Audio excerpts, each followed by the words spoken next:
여러분은 혹시 성경이 금지한 구절을 들어보신 적이 있으신가요? 학자들이 2000년 동안 해석을 피했던 단 한 문장. 그들의 거주지는 메사에서부터 동쪽 산 세발에 이르렀더라. 단 4단어, 동쪽 산 세발. 그 어떤 누구도 이 문장이 가리키는 곳을 밝혀내지 못했습니다. 누구는 아라비아의 사막이라 했고, 또 누구는 페르시아의 언덕이라 했지만 전부 틀렸습니다. 30년간 이 구절을 연구해온 한독일 교수가 있습니다. 그는 자신이 믿던 모든 지식이 단 한 장의 사진 앞에서 무너졌다고 말했습니다. 그 사진 속에는 설산 위에 세워진 돌 제단 하나, 그리고 사진 하단에는 이렇게 적혀 있었습니다. 태백산 천제단, 한구. 그날 이후 세계의 고대 지도는 다시 쓰이기 시작했습니다. 대체 이 산은 무엇이었을까요?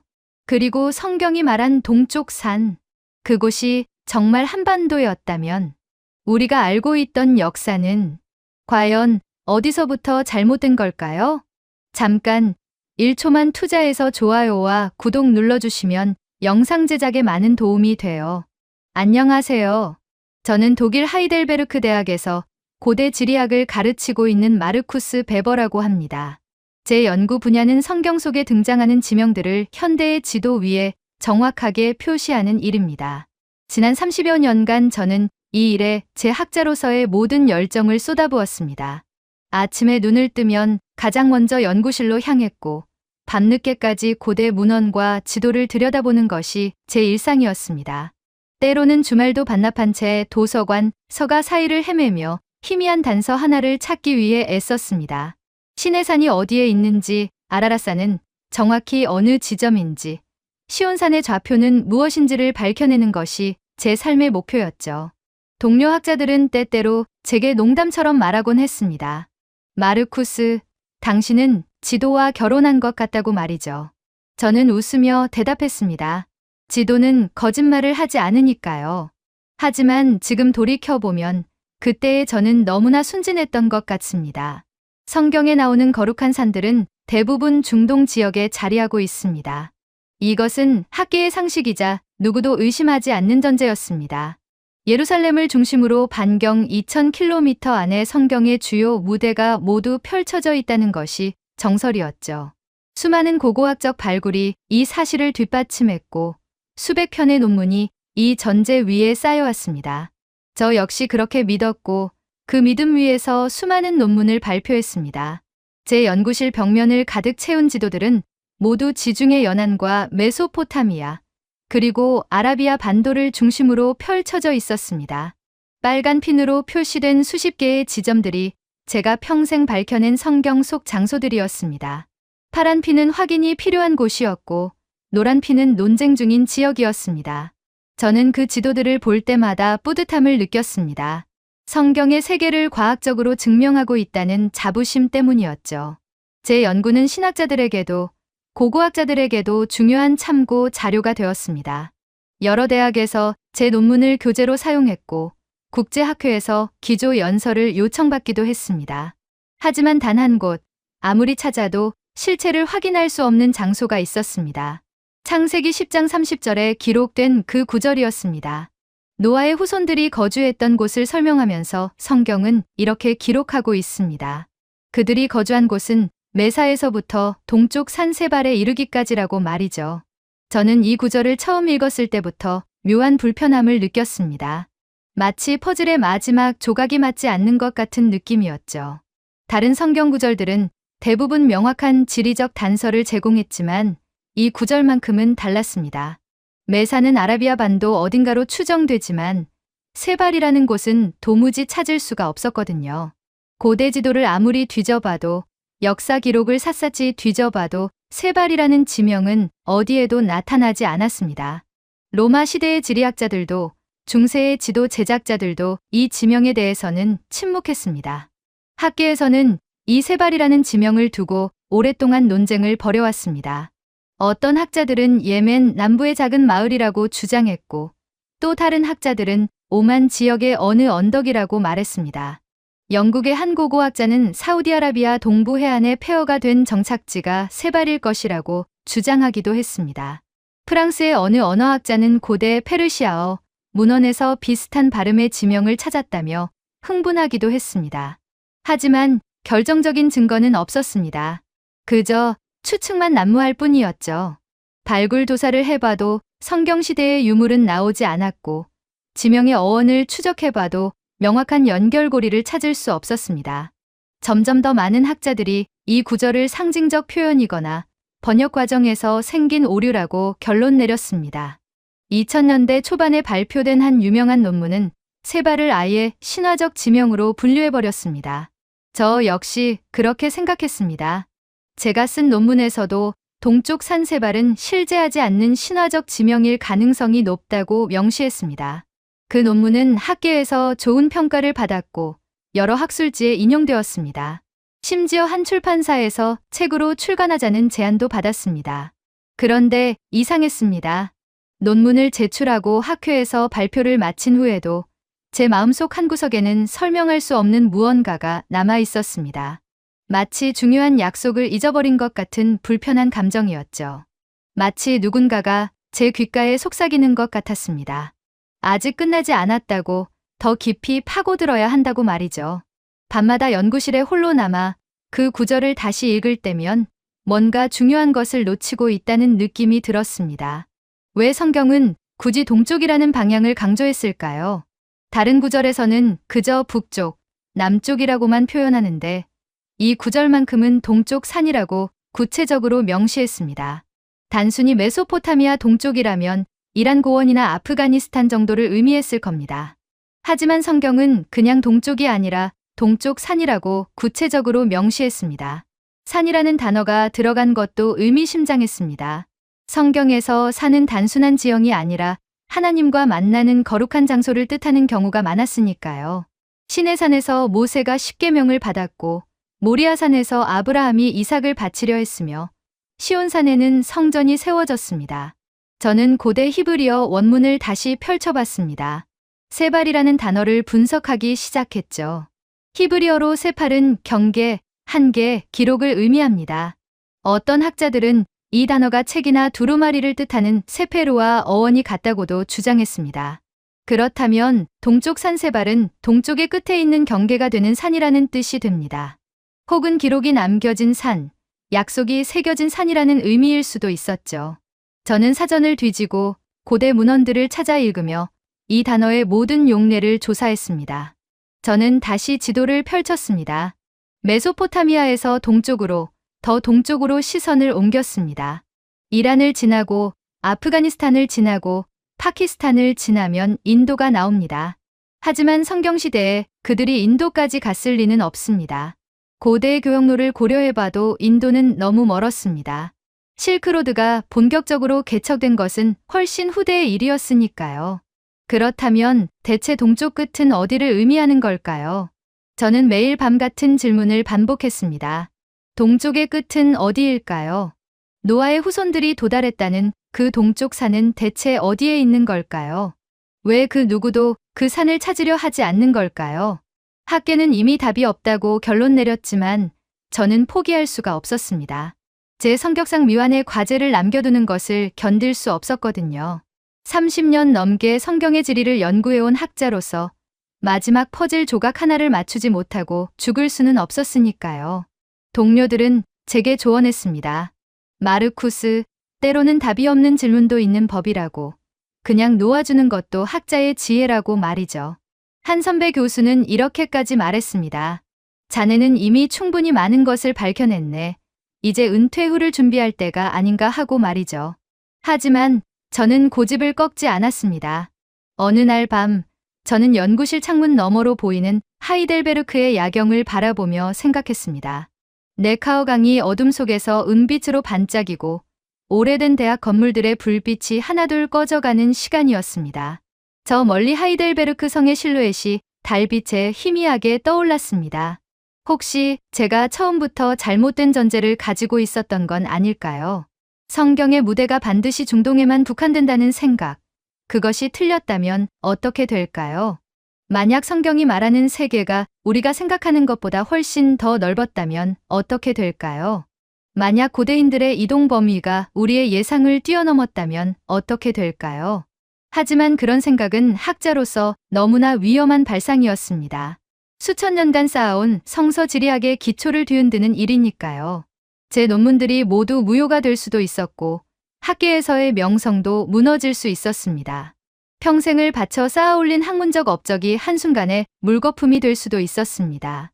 저는 고개를 저었습니다. 그럴 리가 없다고, 그건 말도 안 되는 상상이라고 스스로를 다독였습니다. 차라리 세발이 실존하지 않는다고 믿는 편이 더 안전했습니다. 그렇게 저는 동쪽 산세발을 찾지 못한 채 그저 미완의 과제로 남겨둔 채 다른 연구를 계속했습니다. 새로운 프로젝트들이 생겼고 다른 성경 지명들을 연구하느라 바빴습니다. 대학원생들을 지도해야 했고 학회 발표 준비도 해야 했습니다. 하지만 제 무의식 속 어딘가에는 늘 그 질문이 맴돌았습니다. 동쪽 산은 어디에 있을까? 왜 아무도 찾지 못했을까? 그리고 무엇보다 왜 저는 이 질문을 놓을 수가 없는 걸까요? 30년이라는 세월 동안 단 한 번도 답을 찾지 못한 질문이었지만 저는 그 질문을 버릴 수가 없었습니다. 마치 그 질문 자체가 저를 어딘가로 이끌고 있는 것처럼 느껴졌으니까요. 밤마다 꿈속에서 저는 끝없이 동쪽으로 걸어가는 제 모습을 보았습니다. 지평선 너머 어딘가에 거대한 산이 서 있고 그 산 꼭대기에서 빛이 쏟아지는 꿈이었습니다. 하지만 아무리 걸어도 그 산에 도달할 수는 없었죠. 꿈에서 깨어나면 저는 땀에 젖어 있었고 가슴속 어딘가가 텅 비어있는 듯한 허전함을 느꼈습니다. 그 허전함은 아침 커피를 마셔도 강의실에 서도 동료들과 점심을 먹어도 사라지지 않았습니다. 그러던 어느 날이었습니다. 제 인생을 완전히 바꿔놓을 이메일 한 통이 도착했습니다. 발신자는 엘리자베스 챈들러 교수였습니다. 그녀는 옥스퍼드 대학에서 고대 신화학을 연구하는 제 오랜 동료였죠. 저희는 10여 년 전 예루살렘에서 열린 국제학회에서 처음 만났고 그 이후로 종종 연구 자료를 주고받으며 지냈습니다. 그녀는 최근 에덴 동산의 위치에 관한 논문을 발표해서 학계에 큰 파장을 일으킨 바 있었습니다. 저는 그 논문을 읽고 깊은 인상을 받았지만 솔직히 그녀의 주장이 다소 과격하다고 생각했습니다. 하지만 그날 받은 이메일을 열었을 때 저는 그녀의 과격함이 어쩌면 용기였을지도 모른다는 생각이 들었습니다. 이메일의 제목은 간단했습니다. 마르쿠스, 당신이 찾던 그것을 발견했을지도 모릅니다. 저는 설렘 반 의심 반으로 이메일을 열었습니다. 본문은 더욱 충격적이었습니다. 마르쿠스, 당신이 평생 찾아 헤맨 동쪽 산세발에 대해 이야기하고 싶어요. 혹시 그것이 산 자체가 아니라 산 위의 제단일 수도 있다는 생각을 해본 적 있나요? 저는 한국을 연구하다가 놀라운 것을 발견했습니다. 첨부 파일을 꼭 보세요. 저는 손이 떨렸습니다. 마우스를 클릭하는 것조차 조심스러웠죠. 첨부된 사진이 화면에 나타났을 때 저는 숨이 멎는 것 같았습니다. 사진 속에는 한겨울에 눈 덮인 봉우리가 펼쳐져 있었습니다. 그리고 그 정상 부근에 원형의 돌 제단이 서 있었습니다.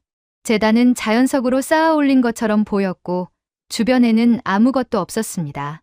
오직 하늘과 맞닿아 있을 뿐이었죠. 사진 하단에는 설명이 적혀 있었습니다. 태백산 천제단, 한국 강원도, 기원전 2000년경부터 하늘에 제사를 지내던 곳. 저는 사진을 확대했습니다. 제단의 구조를 자세히 살펴봤죠. 그리고 소름이 돋았습니다. 이 제단의 형태가 성경에 나오는 고대 제단들과 놀랍도록 유사했기 때문입니다. 아브라함이 이삭을 바치려 했던 모리아산의 제단을 기억하십니까?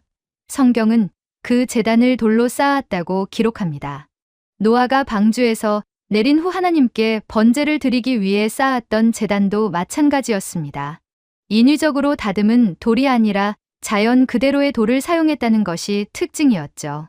출애굽기 20장 25절은 이렇게 명령합니다. 내가 내게 돌로 제단을 쌓거든 다듬은 돌로 쌓지 말라. 내가 정으로 그것을 쪼면 부정하게 됨이니라. 그런데 태백산 천제단이 바로 그런 방식으로 만들어져 있었습니다. 다듬지 않은 자연석으로 쌓아 올린 제단이었던 것이죠. 저는 더 많은 자료를 찾기 시작했습니다. 엘리자베스가 보내준 두 번째 사진에는 또 다른 제단이 있었습니다. 강화도 만이산의 참성단이었습니다. 이 제단 역시 돌로 쌓았고 하늘을 향해 제사를 지내는 장소였습니다. 설명을 읽으면서 저는 점점 더 혼란스러워졌습니다. 한국의 고대인들은 이 제단에서 하늘에 제사를 지냈다고 합니다. 그들은 하늘을 한울, 하느님이라고 불렀습니다. 유일신 개념이었습니다. 다신교가 아니라 유일신을 섬긴 것이죠. 저는 의자에 깊이 몸을 기댔습니다. 이것은 우연일까요? 중동에서 수천 킬로미터 떨어진 동아시아의 한반도에서 성경과 똑같은 방식으로 제단을 쌓고 유일신에게 제사를 지냈다는 것이 말입니다. 저는 학자로서 우연의 일치를 쉽게 믿는 사람이 아닙니다. 하지만 이것은 너무나 구체적이고 명확한 유사성이었습니다. 제단의 형태, 돌의 사용 방식, 제사의 대상, 모든 것이 일치했습니다. 저는 엘리자베스에게 즉시 답장을 보냈습니다. 이것은 믿을 수 없는 발견입니다. 하지만 어떻게 이것이 가능할까요? 지리적으로 너무 멀리 떨어져 있지 않습니까? 그녀의 답장은 다음 날 아침에 도착했습니다. 마르쿠스, 그래서 제가 당신에게 연락한 겁니다. 지리학자인 당신이라면 이것을 설명할 수 있을 거라고 생각했어요. 고대인들의 이동 경로를 추적해 보세요. 메소포타미아에서 동쪽으로, 계속 동쪽으로 이동했다면 어디에 도착할까요? 저는 다시 지도를 펼쳤습니다. 이번에는 더 넓은 지도였습니다. 유라시아 대륙 전체를 볼 수 있는 지도였죠. 메소포타미아에서 시작해서 손가락으로 동쪽을 따라갔습니다. 이란 고원, 중앙아시아, 그리고 계속 동쪽으로 가면 중국 대륙이 나옵니다. 그리고 그 너머 반도 하나가 보였습니다. 한반도였습니다. 저는 손을 멈췄습니다. 설마, 정말 설마 이곳이 성경이 말하는 동쪽 산일까요? 하지만 저는 여전히 확신할 수 없었습니다. 단지 제단 두 개가 비슷하다고 해서 수천 년의 학문적 정설을 뒤집을 수는 없었습니다. 더 많은 증거가 필요했습니다. 저는 한국의 고대 제천 의식에 대한 자료를 찾기 시작했습니다. 그리고 놀라운 사실을 발견했습니다. 한국에는 천제단이 한두 개가 아니었습니다. 전국 곳곳에 하늘에 제사 지내는 장소들이 있었습니다. 태백산뿐만 아니라 구월산, 지리산, 한라산에도 제천 유적이 남아 있었습니다. 더욱 놀라운 것은 이 제천 의식이 단군 신화와 연결되어 있다는 점이었습니다. 단군은 하늘에서 내려온 환웅의 아들로 기원전 2300여 년경에 고조선을 세웠다고 전해집니다. 그는 아사달의 도읍을 정하고 1500년간 나라를 다스렸다고 하죠. 저는 이 연대에 주목했습니다. 기원전 2300년이라면 노아 시대 이후와 크게 차이가 나지 않습니다. 창세기의 연대기와 겹치는 시기였던 것이죠. 저는 책상 위에 놓인 성경을 다시 펼쳤습니다. 창세기 10장을 다시 읽었습니다.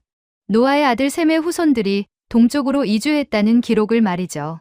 그들은 어디로 갔을까요? 성경은 메사에서 세발까지라고 기록합니다. 동쪽 산까지라고 말이죠.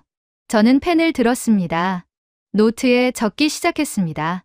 메소포타미아에서 출발, 동쪽으로 이동, 산악지대 도착, 하늘의 제사, 돌로 쌓은 제단, 유일신 숭배. 모든 요소가 한국의 제천 문화와 일치했습니다. 하지만 저는 여전히 의심했습니다. 이것은 너무나 대담한 가설이었습니다. 만약 제가 이 내용을 학교에서 발표한다면 어떻게 될까요? 동료들은 저를 비웃을 것입니다. 30년간 쌓아온 명성이 한순간에 무너질 수도 있었습니다. 저는 더 신중해야 했습니다. 더 많은 증거가 필요했습니다. 단순한 유사성만으로는 부족했습니다. 결정적인 연결고리가 있어야 했죠. 저는 며칠 밤을 꼬박 세웠습니다. 한국의 역사서들을 읽고 고대 문헌들을 번역하고 지도를 다시 그렸습니다. 그러던 중 한 가지 흥미로운 사실을 발견했습니다. 한국의 고대 국가인 신라의 수도 이름이었습니다. 서라벌. 저는 이 단어를 보는 순간 온몸에 전율이 흘렀습니다. 서라벌, 이 발음이 어딘가 익숙했기 때문입니다. 저는 히브리어 사전을 다시 펼쳤습니다. 세발, 세팔, 세페르, 그리고 서라벌. 이 단어들 사이에 무언가 연결고리가 있는 것 같았습니다. 저는 언어학자 친구에게 전화를 걸었습니다. 독일 베를린 자유대학에서 고대 언어를 연구하는 토마스 교수였습니다. 토마스, 급한 질문이 있네. 히브리어 세발과 한국어 서라벌, 이 두 단어가 언어학적으로 연관이 있을 가능성이 있을까? 전화 너머로 그의 웃음소리가 들렸습니다. 마르쿠스, 자네 정신 좀 차리게. 그 두 언어는 완전히 다른 어족이야. 하지만 저는 포기하지 않았습니다. 그래도 발음상의 유사성은 무시할 수 없지 않나? 토마스는 잠시 침묵했습니다. 그리고 조심스럽게 말했습니다. 글쎄, 만약 고대에 문화적 접촉이 있었다면 차용어로 넘어갔을 가능성은 배제할 수 없지. 하지만 그걸 증명하기는 거의 불가능해. 저는 전화를 끊고 다시 생각에 잠겼습니다. 불가능하다는 말이 이제는 더 이상 저를 멈추게 할 수 없었습니다. 30년 동안 불가능하다고 여겨졌던 동쪽 산의 위치를 찾고 있었으니까요. 저는 엘리자베스에게 다시 이메일을 보냈습니다. 더 많은 자료를 보내주세요. 한국의 고대 문화에 대해 알 수 있는 모든 것을 말이죠. 그녀는 흔쾌히 응했습니다. 그리고 이틀 후 제 이메일 수신함은 수십 개의 파일로 가득 찼습니다. 저는 그 자료들을 하나하나 읽어나갔습니다.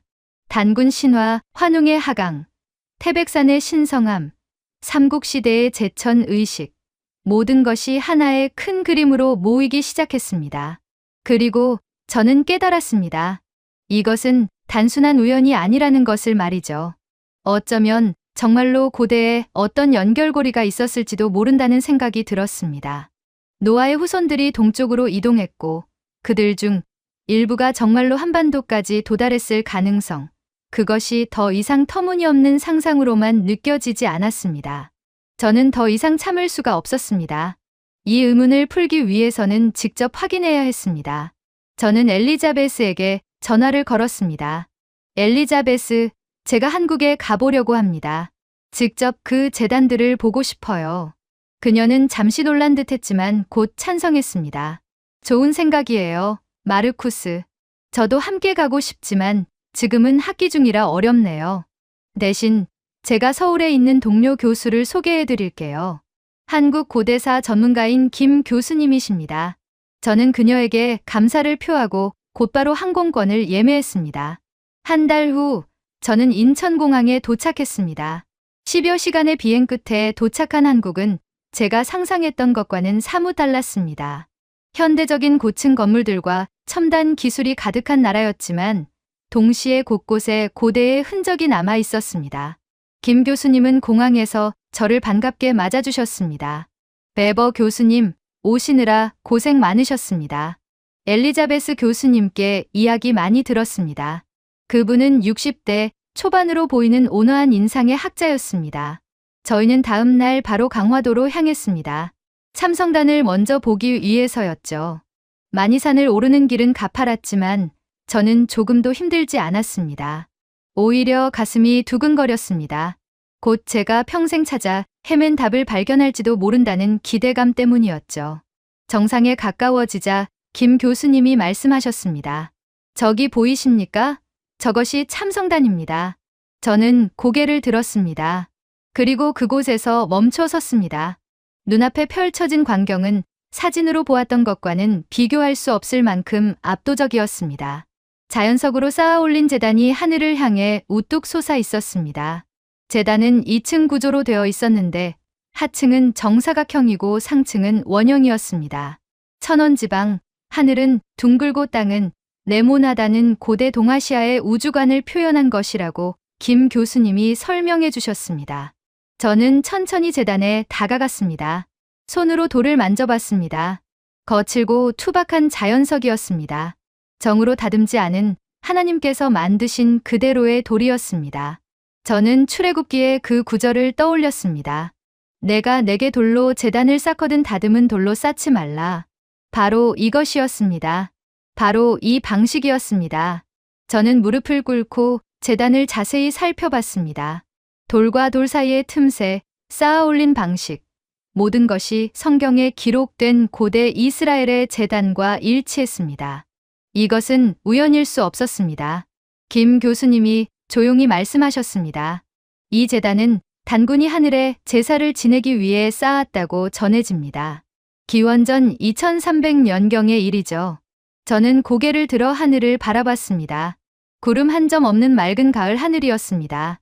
그리고 문득 깨달았습니다. 이곳에서 고대인들이 하늘을 바라보며 제사를 지낼 때 그들이 부르던 그 이름이 무엇이었을까 하고 말이죠. 김 교수님께 조심스럽게 물었습니다. 교수님, 고대 한국인들은 하늘을 뭐라고 불렀습니까? 그분은 잠시 생각하시더니 대답하셨습니다. 하늘, 하느님이라고 불렀습니다. 유일신 개념이었죠. 하늘이 곧 신이고 그 신은 하나였습니다. 저는 전율을 느꼈습니다. 유일신, 성경의 하나님처럼 단 하나의 신을 섬긴 것입니다. 다신교가 지배적이었던 고대 세계에서 중동과 한반도, 이 두 지역만이 유일신 사상을 가지고 있었던 것이죠. 이것이 단순한 우연일까요? 저는 더 이상 그렇게 생각할 수 없었습니다. 저는 김 교수님께 또 다른 질문을 드렸습니다. 혹시 고대 한국어로 약속이나 경계를 뜻하는 단어가 있습니까? 특히 장소 이름에 사용된 단어 말입니다. 김 교수님은 잠시 고민하시더니 말씀하셨습니다. 서라벌이라는 단어가 있습니다. 신라의 수도였던 경주의 예지 이름이죠. 이 단어의 어원에 대해서는 학자들마다 의견이 다릅니다만 일반적으로는 새로운 땅 혹은 수도를 뜻한다고 알려져 있습니다. 하지만 일부 학자들은 서벌, 즉 동쪽 땅이라는 의미로 해석하기도 합니다. 저는 그 순간 심장이 멎는 것 같았습니다. 서라벌, 세발, 두 단어가 제 머릿속에서 겹쳐졌습니다. 저는 가방에서 노트를 꺼냈습니다. 떨리는 손으로 적기 시작했습니다. 히브리어 세발, 경계, 한계, 기록을 의미함. 한국어 서라벌, 새로운 땅, 동쪽 땅을 의미함. 발음의 유사성, 의미의 연관성, 지리적 위치, 동쪽 끝. 모든 조각이 맞아떨어지기 시작했습니다. 저는 김 교수님께 물었습니다. 교수님, 서라벌이 정확히 어디에 있습니까? 그분은 지도를 펼치며 손가락으로 가리켰습니다. 여기입니다. 경주, 신라의 수도였던 곳이죠. 한반도 동남쪽에 위치해 있습니다. 저는 지도를 자세히 들여다봤습니다. 경주는 한반도의 동쪽에 있었습니다. 메소포타미아에서 출발해서 계속 동쪽으로 이동한다면 최종적으로 도달할 수 있는 곳이었습니다. 더 이상 동쪽으로 갈 곳이 없었습니다. 바다가 시작되는 곳이었으니까요. 동쪽의 끝, 경계가 되는 곳. 세발이 의미하는 바로 그것이었습니다. 저는 숨을 깊이 들이마셨습니다. 이것은 더 이상 가설이 아니었습니다. 너무나 많은 증거가 한 방향을 가리키고 있었습니다. 다음 날 저희는 경주로 향했습니다. 서라벌의 흔적을 직접 보기 위해서였죠. 첨성대, 석굴암, 불국사를 거쳐 남산에 올랐습니다. 김 교수님이 설명하셨습니다. 이 남산은 신라인들에게 신성한 산이었습니다. 곳곳에 불상과 탑이 새겨져 있지만 불교가 들어오기 전에는 하늘에 제사 지내는 장소였다고 전해집니다. 저는 산을 오르며 주변을 살펴봤습니다. 곳곳에 제단의 흔적으로 보이는 돌무더기들이 있었습니다. 자연석을 그대로 쌓아 올린 형태였습니다. 정상에 도착했을 때 저는 동쪽을 바라봤습니다. 멀리 바다가 보였습니다. 동해였습니다. 더 이상 동쪽으로 갈 수 없는 곳, 바로 여기가 동쪽의 끝이었습니다. 저는 그 자리에 오래 서 있었습니다. 바람이 불어왔습니다. 수천 년 전에도 이 바람이 불었을 것입니다. 노아의 후손들이 이곳에 도착했을 때 그들도 이 바람을 느꼈을까요? 그들도 이 바다를 바라보며 여기가 동쪽 끝이라고 생각했을까요? 저는 김 교수님께 마지막 질문을 드렸습니다. 교수님, 신라 사람들은 자신들의 기원을 어떻게 생각했습니까? 김 교수님은 잠시 생각하시더니 대답하셨습니다. 신라의 시조 박혁거세는 아래서 태어났다고 전해집니다. 하늘에서 내려왔다는 전설도 있고요. 신라인들은 자신들이 하늘의 자손이라고 믿었습니다. 저는 고개를 끄덕였습니다. 하늘의 자손. 성경에서 노아의 후손들을 부르는 이름과 같았습니다. 그날 밤 호텔로 돌아와서 저는 잠을 이룰 수가 없었습니다. 머릿속에 온갖 생각이 맴돌았습니다. 증거들이 너무 많았습니다. 제단의 형태, 돌의 사용 방식, 유일신 숭배, 지명의 유사성, 지리적 위치, 모든 것이 한 가지 결론을 가리키고 있었습니다. 성경의 동쪽 산세발이 바로 이곳 한반도일 가능성이 매우 높다는 것이었습니다. 하지만 저는 여전히 학자였습니다. 확신하기 전에 더 많은 검증이 필요했습니다. 저는 노트북을 열고 지금까지 수집한 모든 자료를 정리하기 시작했습니다. 언어학적 유사성, 고고학적 증거, 문화적 유사성, 지리적 일치성, 모든 항목을 꼼꼼히 기록했습니다. 그리고 각 항목마다 신뢰도를 평가했습니다. 제가 아무리 객관적으로 평가하려 해도 결론은 같았습니다. 우연이라고 치부하기에는 너무 많은 증거가 있었습니다. 저는 키보드에서 손을 떼고 창밖을 바라봤습니다. 경주의 밤하늘에는 별이 가득했습니다. 수천 년 전 이곳에 도착한 사람들도 이 별을 보았을 것입니다. 마지막 날, 저는 태백산으로 향했습니다. 모든 것이 시작된 그곳, 엘리자베스가 사진으로 보내준 천재단이 있는 곳이었습니다. 산을 오르는 길은 험했지만 저는 묵묵히 걸었습니다. 몇 시간을 오른 끝에 저는 정상 부근에 도착했습니다. 그리고 그곳에서 천재단을 마주했습니다. 사진으로 보았던 것보다 훨씬 더 웅장했습니다. 둥근 원형의 제단이 하늘을 향해 서 있었습니다. 주변에는 아무것도 없었습니다. 오직 하늘과 맞닿아 있을 뿐이었죠. 저는 제단에 다가가 손을 얹었습니다. 차갑고 거친 돌의 감촉이 느껴졌습니다. 이 돌 하나하나가 수천 년의 역사를 품고 있었습니다. 저는 눈을 감았습니다. 그리고 상상했습니다. 수천 년 전 이곳에서 제사를 지내던 사람들의 모습을 말이죠. 그들은 하늘을 향해 기도했을 것입니다. 먼 길을 떠나온 그들의 조상을 기억하며 이 새로운 땅에서의 삶을 축복해달라고 간구했을 것입니다. 저는 눈을 떴습니다. 그리고 확신했습니다. 이곳이 바로 성경이 말하는 동쪽 산이라고 말이죠. 독일로 돌아온 후 저는 몇 주 동안 연구실에 틀어박혀 지냈습니다. 한국에서 수집한 모든 자료를 분석하고 제가 목격한 것들을 학문적으로 정리하는 작업이 필요했습니다. 동료 교수들은 제 변화를 눈치챘습니다. 마르쿠스, 한국 여행이 어땠나? 뭔가 특별한 걸 발견한 것 같은데 저는 조심스럽게 대답했습니다. 네, 아주 특별한 것을 발견했습니다. 하지만 아직 정리가 필요합니다. 그들은 고개를 끄덕이며 더 이상 묻지 않았습니다. 저는 30여 년간의 연구 노트를 다시 펼쳤습니다. 시내산, 아라랏산, 모리아산, 시온산, 제가 평생 연구해온 모든 거룩한 산들의 기록이 거기 있었습니다. 그리고 이제 그 목록에 새로운 이름을 추가해야 할 때가 온 것 같았습니다. 태백산, 만이산, 그리고 설화벌. 하지만 저는 여전히 망설였습니다. 이것을 학계에 발표한다는 것은 제 학문적 생명을 걸어야 하는 일이었으니까요. 수천 년간 이어져 온 성서 지리학의 전제를 뒤흔드는 주장이었습니다. 어느 날 저녁 엘리자베스에게서 전화가 왔습니다. 마르쿠스, 한국 강문은 어땠어요? 제가 보낸 자료가 도움이 됐나요? 저는 깊은 한숨을 내쉬며 대답했습니다. 엘리자베스, 당신이 옳았습니다. 동쪽 산은 실제로 존재했습니다. 그리고 그것은 우리가 생각했던 것보다 훨씬 더 동쪽에 있었습니다. 전화 너머로 그녀의 흥분한 목소리가 들렸습니다. 그럼 발표하세요. 이건 엄청난 발견이에요. 하지만 저는 고개를 저었습니다. 아직 확신할 수 없습니다. 증거는 많지만 결정적인 것은 없어요. 그녀는 잠시 침묵하더니 조용히 말했습니다. 마르쿠스, 학문이란 게 항상 완벽한 증거를 요구하나요? 때로는 용기 있는 가설이 새로운 발견으로 이어지기도 합니다. 제가 에덴 동산에 대해 발표했을 때도 모두가 비웃었어요. 하지만 지금은 많은 학자들이 제 연구를 인정하고 있습니다.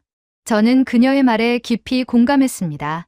하지만 저는 그녀보다 더 보수적인 학자였습니다. 신중함이 제 학문적 정체성이었으니까요. 저는 며칠을 더 고민했습니다. 그러다가 문득 깨달았습니다. 제가 찾고 있던 것이 무엇이었는지를 말이죠. 저는 평생 동쪽 산세발의 정확한 위치를 찾으려 했습니다. 지도 위에 빨간 핀을 꽂을 수 있는 그런 확실한 장소를 말이죠. 하지만 어쩌면 성경이 말하고자 했던 것은 물리적인 장소가 아니었을지도 모릅니다. 동쪽 산이란 단순히 지리적 좌표가 아니라 영적인 의미를 담고 있는 것은 아닐까요? 저는 창세기를 다시 펼쳤습니다. 10장 30절을 천천히 읽었습니다. 그들이 거주한 곳은 메사에서부터 동쪽 산세발에 이르기까지. 이 구절이 말하고자 하는 것은 무엇일까요? 단순히 노아 후손들의 거주 지역을 알려주는 것일까요? 아니면 더 깊은 의미가 있는 것일까요? 저는 문맥을 살펴봤습니다. 창세기 10장은 민족들의 기원을 다루고 있었습니다. 노아의 세 아들로부터 온 세상 민족이 퍼져나갔다는 내용이었죠. 그렇다면 동쪽 산은 단순한 지명이 아니라 하나의 상징일 수도 있었습니다. 하나님과의 약속을 기억하는 장소, 제사를 통해 신과 교통하는 거룩한 공간을 의미하는 것이었죠. 그리고 그런 의미에서 본다면 한반도의 천재단들은 분명히 동쪽 산의 정신을 계승하고 있었습니다. 물리적으로 같은 장소인지는 확실하지 않지만 영적으로는 같은 맥락에 있었던 것입니다. 저는 다시 한국에서 찍어온 사진들을 펼쳐놓고 바라봤습니다. 태백산 천재단, 강화도 참성단, 경주 남산의 제단터. 모든 사진 속에는 하늘을 향한 인간의 간절함이 담겨 있었습니다. 그들은 왜 그토록 높은 산에 올라가 제단을 쌓았을까요? 왜 가장 힘든 방법을 선택해서 하늘에 제사를 지냈을까요? 그것은 그들에게 하나님이 그만큼 중요했기 때문이었습니다. 저는 문득 아브라함을 떠올렸습니다. 그가 모리아산에 올라 이삭을 번제로 드리려 했을 때 그의 마음은 어땠을까요? 하나님에 대한 순종과 아들에 대한 사랑 사이에서 얼마나 고뇌했을까요? 하지만 그는 끝까지 순종했습니다. 그리고 하나님은 그의 믿음을 보시고 복을 약속하셨습니다. 한반도의 고대인들도 마찬가지였습니다. 그들은 추운 겨울에도 폭풍우가 몰아칠 때도 산에 올라 제사를 지냈습니다. 그것이 그들의 믿음이었고 약속이었습니다. 저는 펜을 들었습니다. 그리고 새로운 논문의 첫 문장을 쓰기 시작했습니다. 성경의 동쪽 산세발이 물리적으로 한반도에 위치했는지는 아직 확실하지 않습니다. 하지만 한 가지는 분명합니다. 한반도의 천재 문화는 성경의 제단 문화와 놀라운 유사성을 보이며 이는 고대 세계의 영적 연결성을 시사합니다. 저는 잠시 펜을 멈추고 생각했습니다. 이것이 제가 할 수 있는 최선의 표현이었습니다. 단정적이지 않으면서도 가능성을 열어두는 것이었죠. 논문을 쓰면서 저는 깨달았습니다. 제가 30년간 찾아 헤맨 것은 단순히 지도 위의 한 점이 아니었다는 것을 말이죠. 저는 하나님과 인간이 만나는 그 신성한 순간을 찾고 있었던 것입니다. 산이라는 물리적 공간이 중요한 게 아니라 그곳에서 일어나는 영적 교감이 중요했던 것이죠. 그리고 그런 의미에서 본다면 동쪽 산은 한 곳에만 존재하는 것이 아니었습니다. 시내산도 동쪽 산이었고 모리아산도 동쪽 산이었으며 시온산도 동쪽 산이었습니다. 그리고 태백산도 마니산도 동쪽 산이었던 것입니다. 몇 달 후 저는 국제학회에서 제 연구를 발표했습니다. 제목은 동쪽 산의 영적 지리학, 성경과 한국 천재 문화의 비교 연구였습니다. 발표가 끝나자 강당은 조용해졌습니다. 저는 긴장했습니다. 동료들이 어떤 반응을 보일지 알 수 없었으니까요. 그런데 놀랍게도 질의응답 시간에 많은 학자들이 긍정적인 질문을 던졌습니다. 흥미로운 관점입니다. 언어학적 유사성에 대해 더 자세히 설명해 주시겠습니까? 고고학적 연대 측정은 어떻게 이루어졌습니까? 물론 비판적인 의견도 있었습니다. 한원로 교수는 이렇게 말했습니다. 베버 교수, 당신의 연구는 흥미롭지만 지나치게 추측에 의존하고 있습니다. 우연의 일치일 가능성을 배제할 수 없습니다. 저는 고개를 끄덕였습니다. 교수님 말씀이 맞습니다. 이것은 아직 가설 단계입니다. 하지만 저는 이 가설이 새로운 연구의 문을 열어줄 것이라고 믿습니다. 그리고 진실은 결국 밝혀질 것입니다. 학회가 끝난 후 여러 학자들이 저를 찾아왔습니다. 공동 연구를 제안하는 사람도 있었고 추가 자료를 제공하겠다는 사람도 있었습니다. 엘리자베스는 제게 따뜻한 포옹을 해주며 말했습니다. 잘했어요, 마르쿠스. 당신은 용기 있는 학자예요. 저는 그녀에게 감사를 표했습니다. 당신이 없었다면 이 발견은 불가능했을 것입니다.